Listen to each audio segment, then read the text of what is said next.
Welcome, dear viewers of Smart 24 TV, as I'm exceedingly humbled and greatly honored to be with Professor retired Justice George Wilson Kanyihamba. And I say the names in full because he's my neighbor from Hamugwa and in Rwanda East constituency.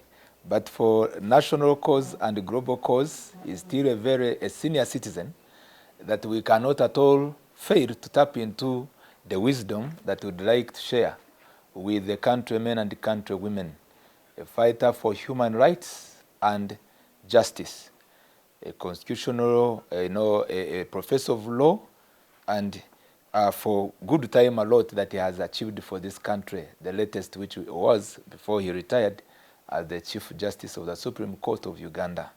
And we are going it through together. By the time we have a gray-haired professor, he is not only gray-haired for nothing. He has done a lot of work. And for those who are in Kigezi, he was not only concentrating in education, but even he was very much concerned about the livelihoods of the people. Smart 24 TV, we are concerned with improvement of the economic livelihood of the people. And the financial sector plays a great role. You cannot say you are fighting poverty when your pocket has nothing. And we are blessed this weekend as we are going forward with our professor to look at what affected our commercial banks. Would have been very happy, I believe, all Ugandans there who are patriotic like me, we could wish to have much more or many, various commercial banks which are of indigenous banks, right? Which are, in most cases, I recall even the indigenous banks, their interest rate, in most cases, they are more favorable.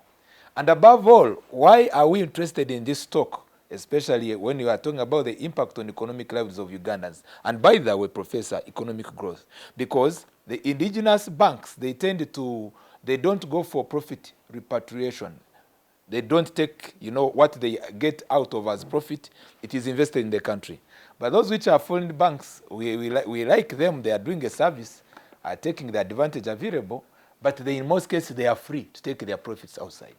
And I think it's high time the government should support much more, not only the current circles which are not yet stabilized, but support our indigenous banks, and including having our national bank.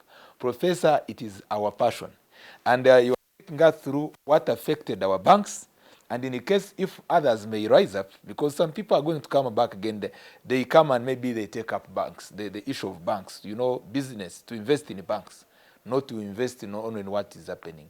So, Prof, it is a pleasure again to welcome you, to continue where we had reached, and I think you had a vision of how we wanted to make the people Kigezi. And by the way, Uganda, because National Bank of Commerce had a headquarters here in Kampala. It's a pleasure once again to welcome you. I had a vision, so did the late Abel, the friend I talked about who died. So had Suruma, engineer Badaba. So had the chairman of Uganda Commercial Bank, I think it's called Katarikawe. So had all the Gombolola chiefs and the Sada chiefs of Kigezi, because they all contributed. And the more they contributed, the larger the investment of Kigezi Bank became. Until two people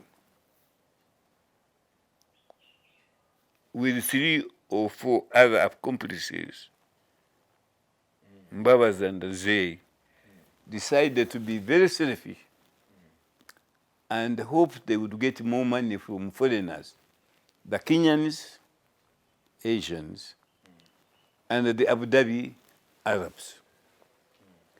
So they started to meddle in the management of the bank to the extent they reached as far as selling its shares, majority shares, not a few, the majority shares to the Indian brothers in Kenya and to Arabs of Abu Dhabi Bank.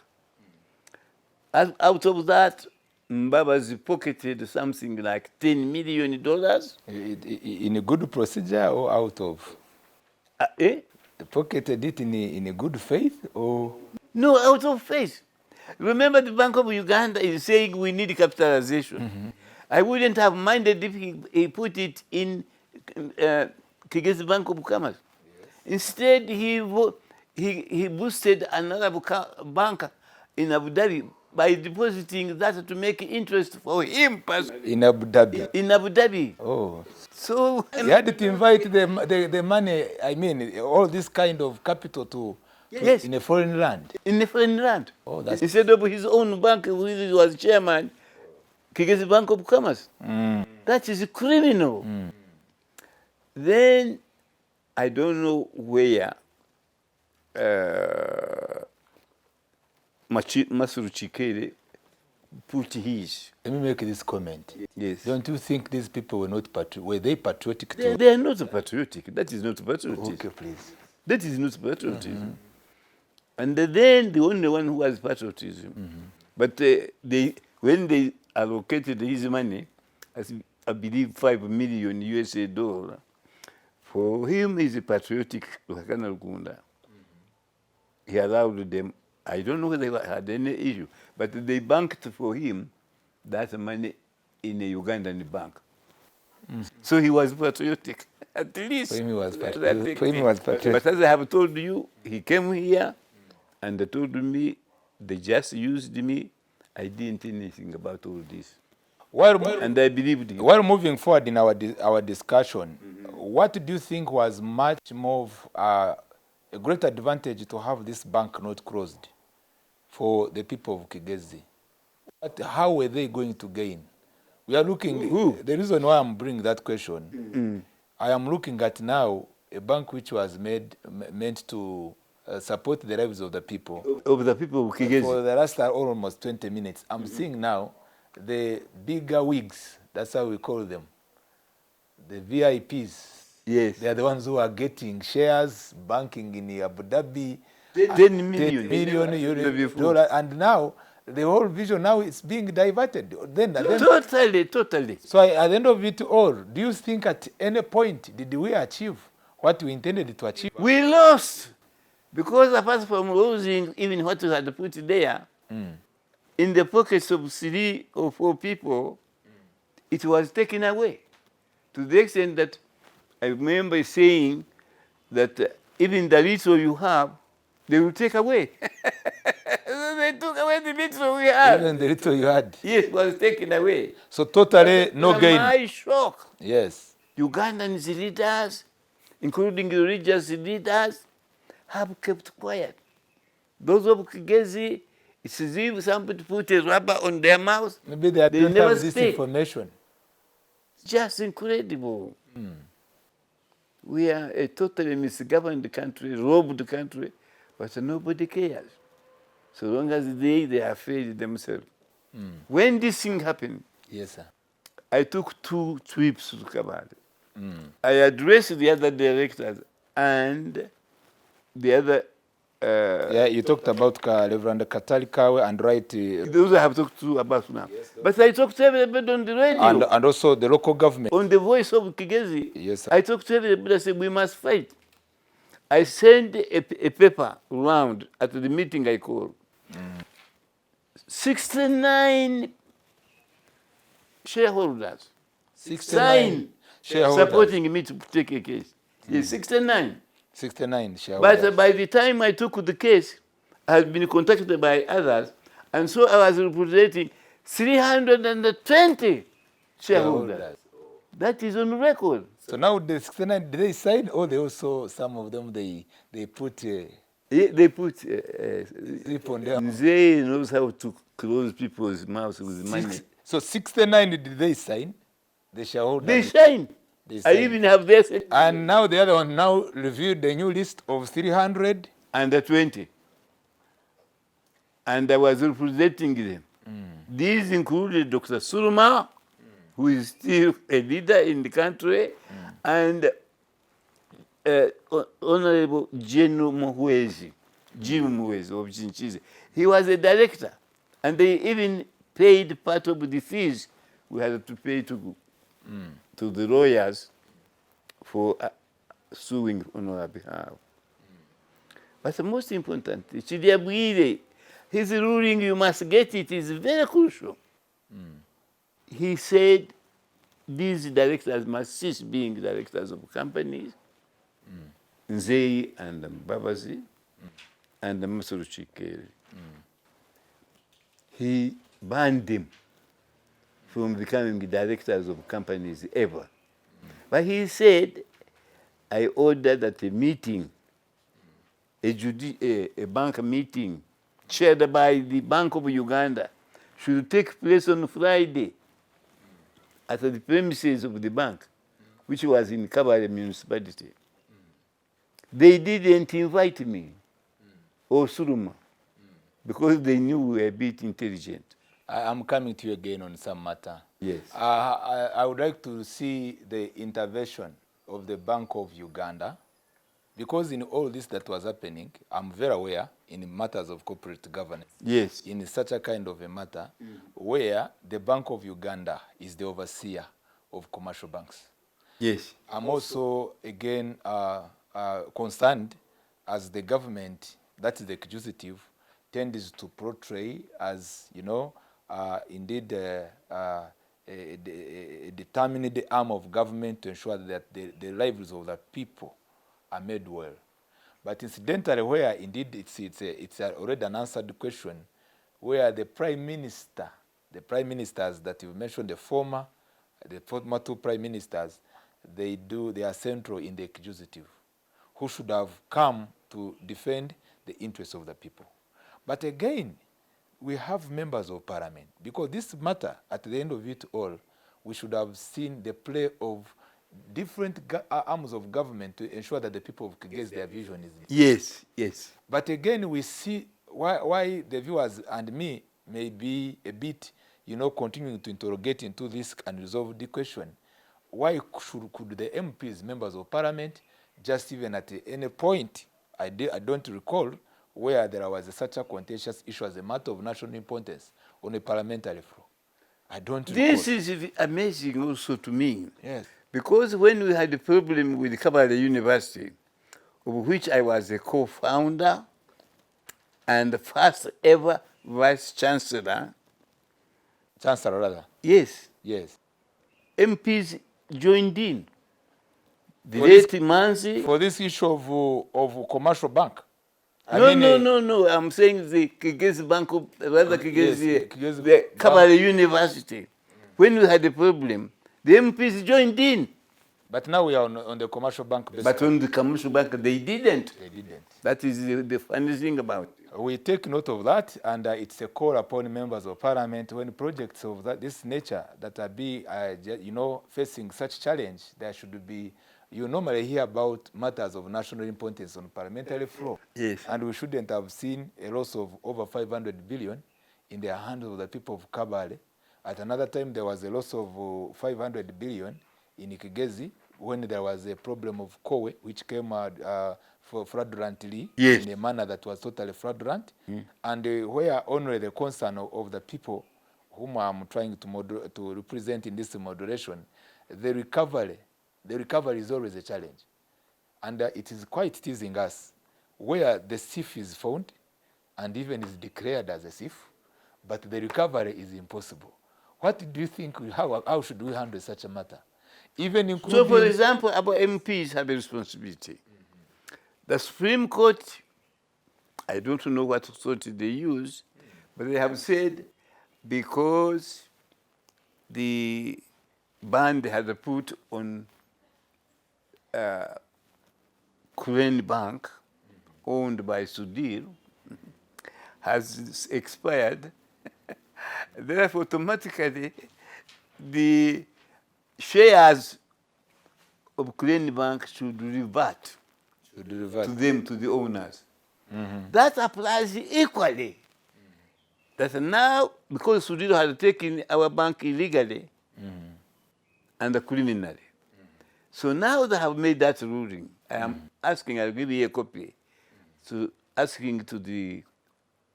am asking the Court of Appeal. I'm asking the leader who said, clarified that their judgment, that please tell me now. And then you please challenge him, challenge her. She's a lady. Does that mean that Kigezi Bank of Commerce shareholders they now get their bank back? Yeah, dear viewers, what Professor is talking about, we have a press release of July 2nd, 2022, and it is, of course, based on a court ruling by the Supreme Court, again, ordering the central bank to pay all legal costs, especially to the shareholders. And all this is regarding on dealing with the recovery, the revival of these commercial banks that we are talking about, how best to revive the Kigezi Commercial Bank. We will also have some people talk about including the Greenland Bank to also compare and see why Greenland Bank, because this is a national issue that we are discussing. And Kigezi Commercial Bank, indeed, it was also serving here in the center of the city.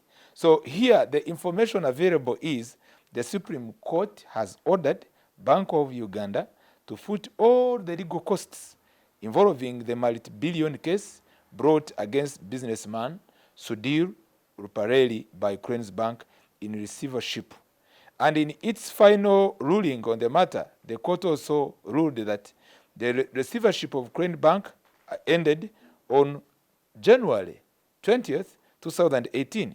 Hence, its management reverted to the original shareholders and not under the control of the central bank. So I think you have a reason why you should smile. Yeah, I should smile, but for me, as a lawyer, yes, I think that judgment is questionable. It is still questionable. Because it says you are a thief or you did a mistake. But now that the order which says you are a thief has expired, you are free. You are No, they are saying they pay all illegal. I know that one they are saying is all legal costs. No. The reason they closed Ukraine Bank, yes, is because the central bank made a mistake. And they're saying, since it made a mistake, you are free. But they don't say that what the central bank claimed against Sudhir is wrong or false. They're only saying, but that order, where we had said the central bank should have the powers, has expired. Therefore, automatically, Sudhir and the Ukraine Bank, you are okay. No, there is no rule which says so. Its management should be reverted to original shareholders and not under the control that one I agree. of the central bank. That's why I'm arguing this meaning that you should come back. That the Kigezi Bank of Commerce shareholders also now should revert back, because it is the central bank which made the mistake in our case, and therefore we should resume our shares as before. So don't you think now there's a strong alert message for all shareholders to convene maybe a General Assembly meeting and they say how to revive the bank? Because our passion is to see the revival of this bank. I agree. Yes, sir. I have written to Suruma. Remember, we are only two who gave evidence that our bank was stolen by Nzei and his... You were together with the Suruma? Yes, I was with Suruma in court. Suruma. He gave evidence. Yes, Suruma. Dr. Suruma, Professor Suruma, yes, Chancellor of Makerere University. Of Makerere University. Today, so I was with him. You were today with him? No. Yes? I was with him in the court. Okay. When we argued together that our bank was owned by Nzei and his associate and should be returned to us. So he should be leading all the shareholders of Kigezi Bank of Commerce because I'm in a wheelchair. You have talked to him? And they're calling a meeting. No, he hasn't answered my phone. Okay. And he calls them, and you should call him when you live here. I show you where his home is, you visit him. And he said, now what do you see? Your colleague who you appeared with against Nzei yes, has said the Supreme Court affects your shares. Yes. In the case of Kigezi of Commerce, and are you with him? Are you going to help him restore those shares stolen by Nzei, managed by Bank of Uganda, to be restored to you people? Yes, sir. When Nzei gave evidence in the court, High Court, he said, I am surprised Kanyamba had more shares than most of us. I'm surprised they have been reduced to ordinary shares. If they paid your shares, how much do you owe? Or how much do they owe you? I think they owe me about 15 million worth of shares. 15 million. So we are continuing with our discussion, Professor, and also a bit talking about the law, comparing exactly the legal actions taken. Yes. The Bank of Uganda. Yes. Here the information, which is part of our background, is revealing that on October 20th, 2016, Crane Bank was placed under statutory management by Bank of Uganda, pursuant to Section 87, subsection 3, and also Section 88, subsection 1 of the Financial Institutions Act for being undercapitalized. Yes. They do mention that So, it was because they were being undercapitalized.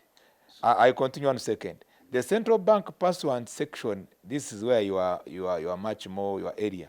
I mean in terms of law. The central bank pursuant section 94 of the Financial Institutions Act placed Crane Bank under receivership with some of its assets and liabilities sold to DFCU.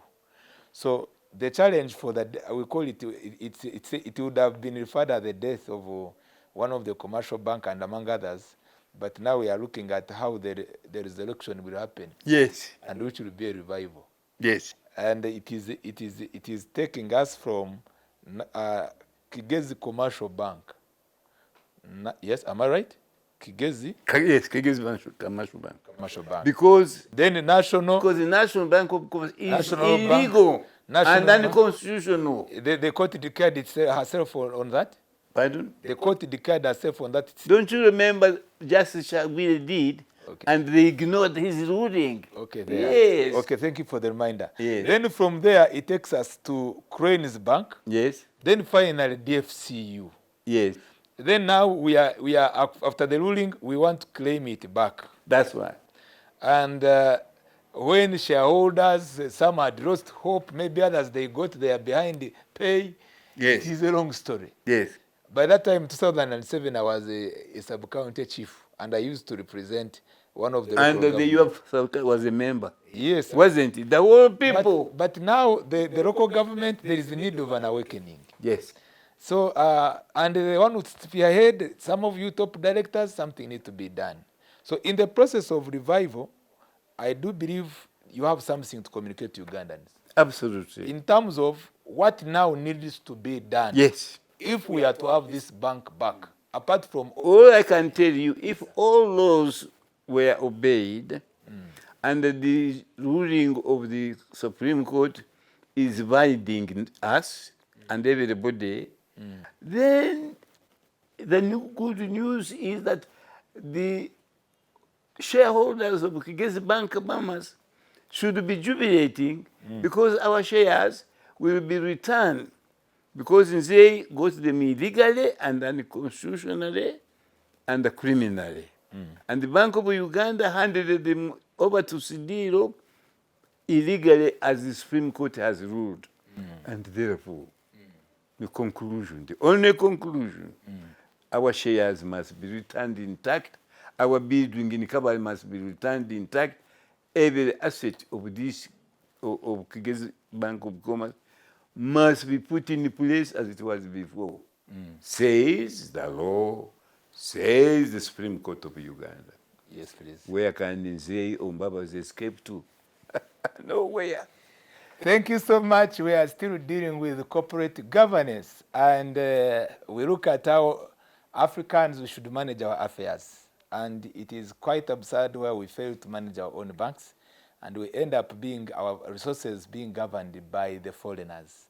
It is one of the ways how we have lost it out, and even in the process, we are not able to fight against this poverty that we talk about. And it is an awakening you are giving unto us, especially as you say, we were still energetic, and those people outside there may be interested to invest in the finance sector. We'll be going for the commercial break, but before we go for the commercial break, I'd like to give us one commentary of possibly, which is in your knowledge, what exactly also happened, befell. There are two. I know we will not go rely on those two issues to get so much, but want to see a comparison. What led to the downfall of in some 2 minutes? Greenland Bank, what was the major issue? And also being a senior citizen, I'm aware, you are aware of the Tefi Bank, and which were central here doing a great work, if at all it's possible.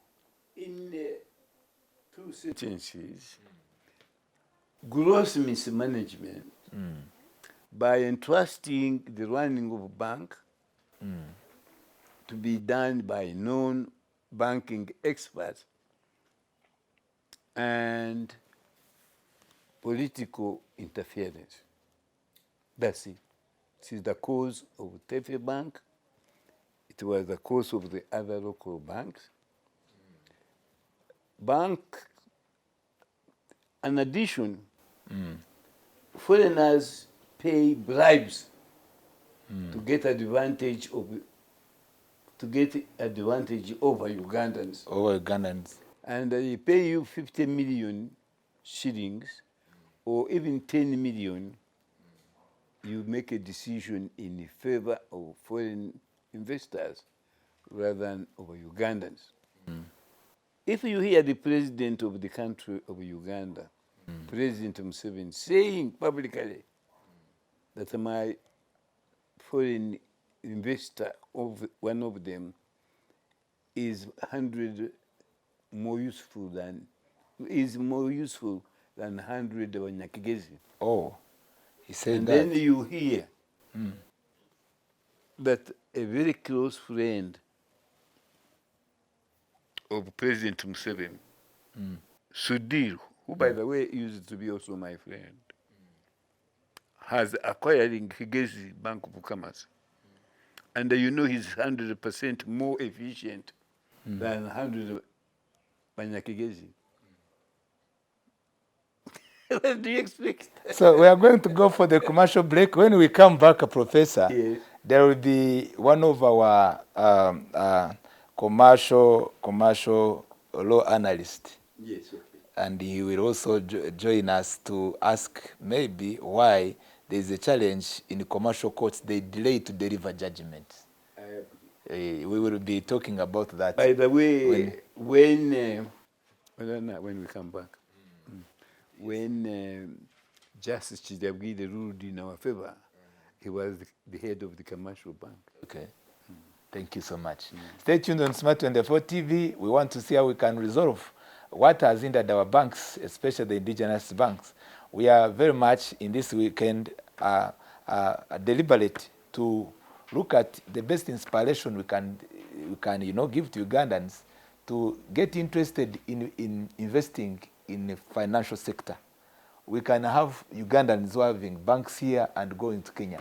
It's a new inspiration in our point of this Saturday.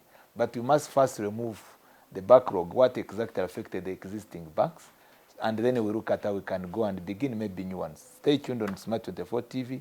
You can be one of the billionaire in the next year or a trillionaire if you join into the financial sector to support the financial, economic lives of Ugandans. Stay tuned on Smart 24 TV. Thank you.